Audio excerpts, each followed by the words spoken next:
오늘 더불어민주당 검찰독재위원회가 출범했습니다. 첫 기자회견으로 김건희 여사 특검을 주제로 하게 되었습니다.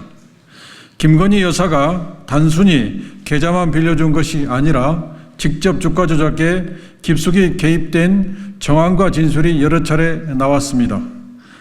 마침내 어제 법원이 도이치모터스 주가 조작 사건 항소심 선고 공판에서 손모 씨의 방조 혐의를 인정하고 징역 6개월에 집행유예 1년을 선고했습니다.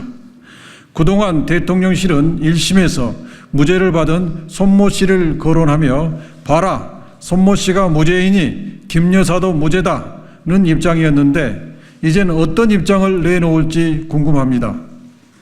사건의 전주였던 김 여사의 계좌 3개가 주가 조작에 동원되었다는 사실이 밝혀졌고 통정매매 의혹이 있음에도 기소조차 되지 않았었는데 더 이상 혐의를 피할 길이 없는 판결이 나온 것입니다. 대통령실 논리대로라면 손모 씨가 유죄이니까 김 여사도 유죄인 겁니다.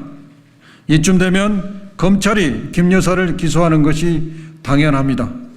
검찰은 2022년 12월 재판부에 제출한 의견서에서 한국거래소 이상거래 심리분석 결과를 제시하면서 김건희와 최은순이 2009년 4월 1일부터 2011년 12월 30일까지 23억 원 상당의 이익을 얻은 것으로 확인됐다라고 밝힌 바 있습니다. 검찰은 이처럼 이미 김 여사가 이상거래를 통해 약 13억 9천만 원의 수익을 얻었다는 의견서까지 제출하고도 기소를 하지 않았습니다.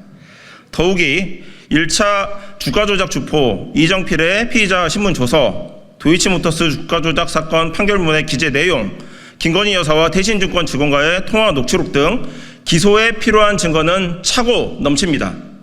명품백 사건은 어떻습니까? 검찰은 청탁이 있고 명품백이 제공되었음에도 알선 수재자가 성립되지 않는다고 면죄부 쇼를 하고 있습니다.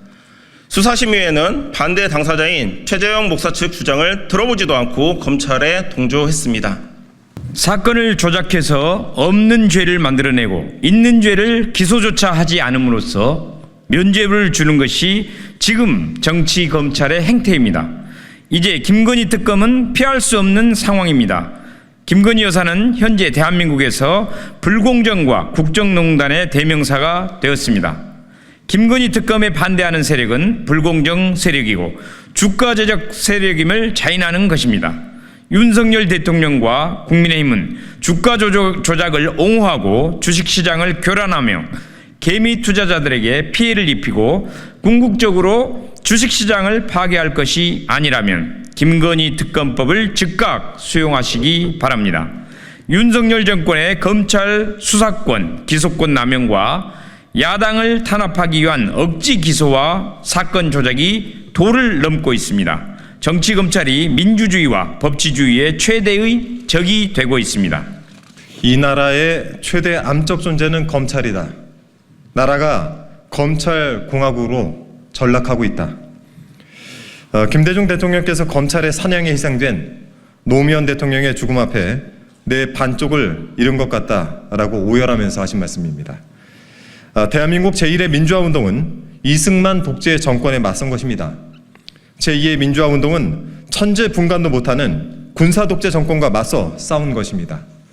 제3의 민주화운동은 극악무도한 윤석열 정권을 떠받치고 있는 정치 검찰에 맞서 싸우는 것입니다. 이재명 대표를 잡아 가두려고 수백 번의 압수수색과 여러 번의 구속영장 청구에도 번번이 실패하자 이제 쪼개기 기소와 재판을 통해서 일주일 내내 법정에 가두려는 법정연금, 정치 탄압을 시도하고 있는 것입니다. 오늘은 이재명 대표지만 악랄한 탄압을 막지 못한다면 제2, 제3의 희생자가 나올 것이고 야당 정치인 전체가 법정연금이란 정치 탄압을 받게 될 것입니다. 지체된 정의는 정의가 아니고 뒤늦은 진실은 고통스러운 현실을 바꿀 수 없습니다. 지금 당장 제3의 민주화 운동에 나서야 합니다. 검찰 적폐 행태를 국민 앞에 소상히 밝히고 검찰 독재로 무너진 대한민국을 바로 세워야 합니다. 김건희 특검이 그 시작입니다.